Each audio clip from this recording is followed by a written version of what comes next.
pressure on him while he's tired. And Qui-Gon started getting desperate. He started moving his saber around for no reason. Yeah, it been over, bro. Darth Maul hits him with a double parry. What is good, y'all? Zephyr done dropped a new video, and it's Star Wars. And namely, I believe it's the Star Wars movie and one of the duels in it that got your boy into Star Wars. I'm talking about I was a wee lad, you know, a youngin'. And my uncle, he had got it from the theater, or got it from Blockbusters or something. Yeah, I was around for Blockbusters. Brought it home and opened up Star Wars to my young mind. And then pretty much we watched the older movies after that. But yes, today we have the best Star Wars duel of all time.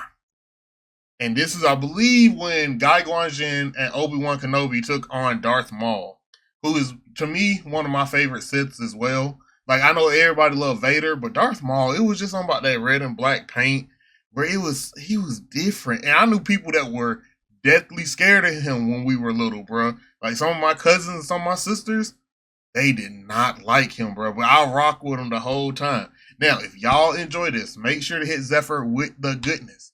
Like, comment, subscribe, share. Lock it in by hitting that bell. That is the goodness. Hit them with it. And if y'all enjoy my reaction, please do the same for your boy. Let's get to it. Oh, yeah. I know y'all see this. Yes, sir. You see this right here? This is what you call real hands. As you know, we've covered the best of the best fights on this channel. But one franchise I have failed to cover up to this point is Star Wars, bruh. It's been a long time coming. Now, I'm not the most well-versed in Star Wars, I'll be honest with y'all. I've seen damn near all the movies when I was a kid, but I only remember a little taste, a little niggle of any information these movies were about. Even though I do not remember the movies too much, one thing we could all agree on was that these fights were truly elite. Yes, even Disney's. The choreography. Okay, look, the Disney movies weren't that great, right? But they did have their moments. Like, I ain't gonna lie, when old girl took that ship and, like, jumped into hyperspace, or hyperdrive, or whatever, and rammed it into another ship, and the whole theater was deathly silent, bro. It was a moment. I don't care. That was still cold to me. And swordplay they put into it is actually fantastic, and it's a great change of pace from what I usually cover. Now, there is a lot of fights I could have chose. I heard my girl Ahsoka got a lot of bangers. I still gotta watch Clone Wars. I do remember as a kid was Luke versus Darth Vader in the second movie. This was elite. But one of my favorites I have always loved was the fight against Darth Maul in The Phantom Menace. First off, that gotta be the coldest movie title of all time. But this fight, down to the simplest detail, is perfect. I'm gonna break down this fight piece by piece just so you can fully understand the greatness that's here. I'm gonna crack that cranium and fertilize your brain. Right here, right now. But before we get to crack that cranium and fertilize your brain. Right here, right now. But before we get to crack that cranium, I just need to hear what they were talking about to say crack that cranium and fertilize your brain. And fertilize your brain. I gotta learn how to talk like that, before we get to this complete peak, I have to share something for the first time in this channel's history. First off, follow the Instagram or Twitter for any updates, and shout out the second channel. We've been going crazy on there, and I appreciate y'all for all the support. Any type of content I want to soft launch before it gets on the main channel will be on this one. So if you see any topics on there you want me to cover on here, please make sure to show your support. But besides all that, the real message we got here is that Young Bull got a sponsor. Yup. Yes, sir. Zeph sponsor. Oh yeah! This video is sponsored by Surfshark VPN, and I know I'm probably like the 10th person to tell you this, but hey, don't worry about it. There's never been a more crucial time than right now to get yourself a VPN. Not only is your information constantly under attack on any kind of public network, and not only that, I can't even watch shows no more. That's my job. And that is exactly why Surfshark is my choice for a VPN. With over 3,200 servers in over 100 countries, Surfshark VPN lets you take control of your online privacy, bypass online restrictions, and watch anything, anywhere. And not only that, it comes with a service called Surfshark Search. You could use this to get organic search results, no ads, and able to search without a trace. But if you're still on the fence, don't worry, I got you. With the link in my description, you get 4 extra months of Surfshark, and if you don't like it, they have a 30-day money-back guarantee, so it's truly a win for everybody. So go ahead to surfshark.com/zephfire or use code zephfire at checkout to get 4 extra months of Surfshark VPN. And once again, thank you Surfshark for supporting the channel. Now let's get into it. I just want something to say, bro. Bro, I'm glad this man getting paid, bro. He worked hard. He be dropping consistently.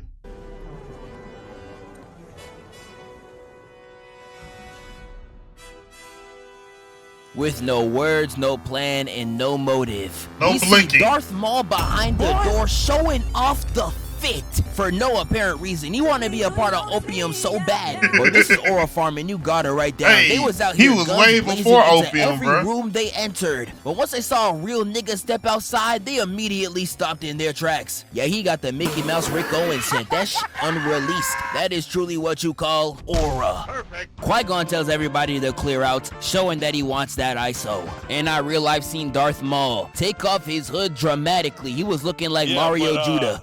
Oh shit! I forgot he did this. Are you sweating, my nigga? But all jokes aside, he was clearly not playing. Cause I saw him whip out the saber and he revealed 2 blades. He still ain't blinked yet. This gotta be the coldest thing I've ever seen as a kid. I can see it, I feel it. He's cooking. I still don't think this design has ever been surpassed. Darth Maul is truly one-on-one, but this is. And like, look, let me talk my shit right quick. At this point, I think, you know, in text, they had talked about, cooking. It's gotta be. In text, they had talked about this before, right? They had spoken on multiple styles and types of sabers, but I don't think that at this point in media had we ever seen this for real, bro. This was making this canon.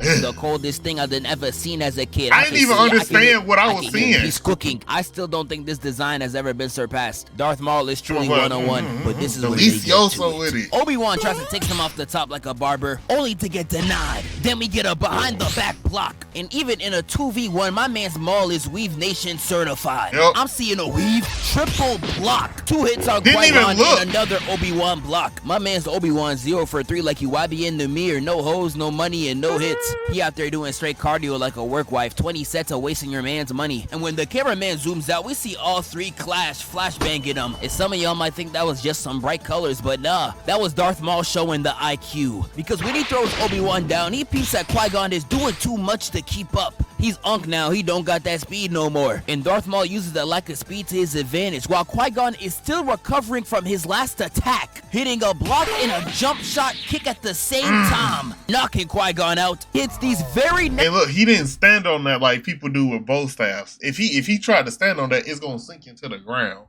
Necessary backflips. Yeah, I'm sure that gets the hose. It continues to run. Hold on, no. He did. That was necessary. These very.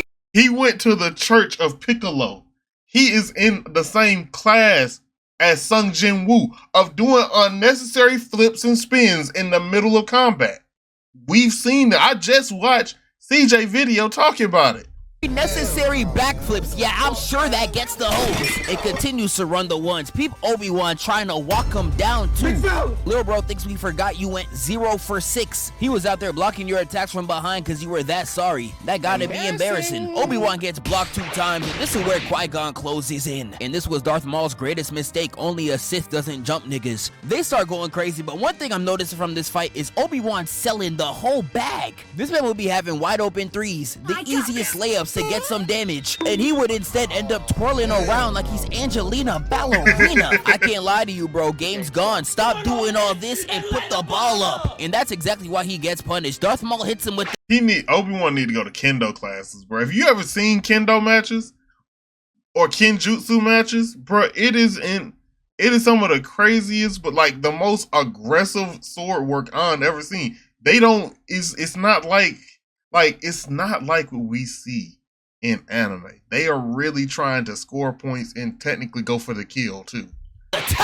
Sending him across the map, leaving Qui-Gon to run the ones by himself. He goes for a low, high, twirl, get out of here. And with the Obi-Wan assist coming, even with this clean little three-piece, he still gets blocked like trying to shoot at a girl when her friends are around. But nah, Darth Maul really needs a DPOY, Defensive Player of the Year. Not only blocking a potential headshot and a sweep at the feet, they were trying to make him live out the club. He's still able to block both, keep Qui-Gon at bay, and make sure to position himself in a way where Obi-Wan can't even get an attack. Yeah, he know his spacing, this man moving sensational. And he was playing this elite defense the whole time, keeping his saber position in a way where he cannot get snuck by either side. Like, nah, bro, he's first team all defense next to Goku, Aang, and whoever this nigga is. You truly love to see it. It's incredible. They corner him, and for some reason, we get a close-up view of the Chop Trio. His teeth blacker than Mace Windu with no lights on. I know his breath is a national threat. Damn, hold on.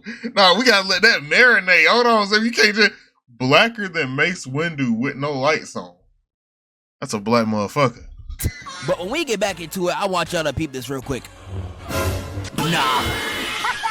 This man really thought that was gonna work. This gotta mean the most unsuccessful flinch attempt that I've ever seen in my life. This man Maul ain't give a fuck, gave no reaction. Like, oh, scary. Shut up, man. Maul takes one hit and backflips off, and when these two follow suit, we really see Darth Maul on the offensive. We see it right here. Darth Maul almost takes this man's leg if he didn't hit this last second block to retaliate. And he just continues on that offense, slamming Obi-Wan's saber down, blocking Qui-Gon and spit-kicking him in the face, making Obi-Wan fall right off the stage, leaving Qui-Gon out there like a sitting duck. And I'm crying. He was so tired of doing no damage, he straight up just pit slaps Maul in the face, got him falling down on his face, and this is where Qui-Gon really calls ISO. These two start running the ones for a minute. And Qui-Gon gets uncharacteristically very offensive. Like, peep the two slashes, twirl, hits a low then a high, then Maul dodges like he's Saquon Barkley. And the hallway stops her from continuing their fight. And this man Qui-Gon ain't miss it for a second. He took any chance to aura farm. Immediately got on his knees to aura farm. And once he saw that nobody in the room gave a F, he dead tried to close his eyes too just to get noticed. I'm crying. This nigga was begging for attention. But in all seriousness, I love how Qui-Gon is out here meditating while Maul is pacing back and forth like a lion waiting for his prey. It really shows the difference between a Jedi and a Sith. It's truly wonderful storytelling. But hold on. After watching this scene and seeing the rest of the fight, Qui-Gon gotta be the only nigga I seen get worse after meditating. I thought meditating was supposed to clear your mind and slow you down, make you think. But once that gate opens, Qui-Gon comes in, guns blazing, coming at Maul with such ferocity, yet the whole fight he was moving calm and collected. But now he's trying to move like Obi-Wan, just spamming all over the place. He know that stamina running out, bro. This is the last ditch effort. And I wouldn't have a problem with him trying to take notes from Obi-Wan. He clearly saw that his fighting style was the way to win the battle. However, there is one crucial detail you are missing, my brother. Nigga, you're 40. You cannot be moving like this 20-year-old in his prime. You're Unc now, buddy. You clearly do not got it. And Maul sees this and just starts having a field day with him, putting the pressure on him while he's tired. And Qui-Gon started getting desperate. He started moving his saber around for no reason. Yeah, it been over, bro. Darth Maul hits him with the double parry and then one of the few fights that Liam Neeson lost. By the way, Liam Neeson lost. Shonen, you would have saw Obi-Wan screaming at my bad. I call that nigga Neo Leeson. I'm sorry. Oh my god. The top of his lungs being like, and I won't watch this anymore. Shut up! God damn, nigga. But nah, Obi-Wan just hits the coldest lock-in I done ever seen, immediately calming down and getting ready to run the fade. Literally hyping himself up from behind the gate. He was spinning back on feet the same day. Truly solidified him as a real nigga for me. They both unleash their blades, and we get right into it. Fight. Obi-Wan hits a dash attack, but Maul hits a hard in step back. We get a low, and Obi-Wan was actually about to go for the head, but Maul was about to go for the feet, no Schneider, causing Obi-Wan to change his... Amazing scripting. trajectory and meet him at Kevin Hart level. We then get a parry, weave, behind the back block, throw down block into a 4-piece blitzing. Yeah, that man aiming at straight ghosts. I'm talking Casper and Hulk Hogan. They ended off with 3 parries and a standoff. And that first scuffle right there was perfect, but Darth Maul goes right back in. Attack behind the back, weave. Here's where Obi-Wan starts moving too fast for Darth Maul to handle. Parrying everything in sight. That's control of the gentleman right there. Breaking his saber. Kicking him down for good measure. You got knocked the f out, man. And this man Obi-Wan moving like Vaughn, a straight menace. Even while that man is down, he still tries to put him to rest, backflipping on top of him. It even tries to slash his... I love how much they really had Obi-Wan use that flip, bruh.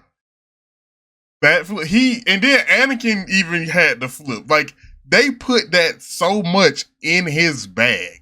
Man's back while he's running. Now Maul's lucky. If he was Drake with that man-made BBL, he would have been cut. Darth Maul runs away, and this is where he showed me that he is one of the smartest niggas I ever seen on the field. Peep game. Now Darth Maul sets Obi-Wan up with the trap, getting overly aggressive to get him used to defending, hitting 3 off the top in quick succession, and goes for a low at Kevin Hart's height. And once he hits his spin move right here, baiting Obi-Wan to already defend. He ain't even know it was a pump fake the whole time just for the kick. Nah, I know y'all see this. This them real hands!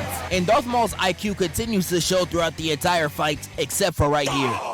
After hitting this, it took him 10 minutes to realize, damn, I could just use the Force. And for the first time in this battle since opening the door, he uses the Force to push Obi-Wan off the ledge. And he was looking down like he's Scar from Lion King. I'm surprised he ain't murk him right there. But Obi-Wan does something crazy, using the Force to pull his dead Hold on, y'all. My bad. mentor saber, flipping above him and slashing him right in the waist. That's right, there's a sale at the mall and everything's half off, causing Brody to fall to his doom, leaving Obi-Wan the victor. But that is not the end of Darth Maul. I don't know about canon. In Clone Wars, I heard that he came back and he had a brother, all this stuff. But yeah, so I don't know if that's 100% canon to like the main Star Wars universe. But hey, it happened. This had to be what, like, this was the thing that got me hooked. Like, my uncle, he saw episodes 4, 5, and 6. He started me with 1, 2, and 3. And then we watched 4, 5, and 6. All in like when 3 came out, we watched, I forget if it was, I watched 4, 5, and 6 after 1, but I just know he got me like right into it. And I had a pod racing video game. I had like 4 Star Wars games growing up. I played Force Unleashed. I beat the 2 Jedi games, Survivor and Fallen Order. I'm not the biggest Star Wars fan though. I will say that. I do fuck with Bad Batch, but I don't fuck with Disney right now. But yeah. Mace Windu. Mace Windu is one of my favorite favorite lightsaber users, including, it's gotta be Kit Fisto, Mace Windu, Starkiller, Darth Maul, Cal Kestis. That is my list. Obi-Wan and Qui-Gon cool, but we only really got him for a short period. Luke, everybody loves Luke. Vader, everybody loves Vader, bro. Let me be a little different, bro. Isla Sakura, yeah. Like, understand that I used to, when I was a kid especially, I had an Obi-Wan book. Not Obi-Wan, what's his name? Not Jango, it was either Boba or Jango Fett. It was the son. I forget. I know, I just named all these, but I forget which one is, I think it's Boba. Yeah, Boba Fett. When it was a story, like, I don't even know if it's canon. And I'm just going to my Star Wars lore, right? I always give y'all a little treat. This man it was after Jango died. He ran off world, met up with some chick who was another bounty hunter, and somehow ended up on a ship with some other kids and almost got lost in space. Like, not his ship lost in space, him lost in space. I read that book when I was so little, bro.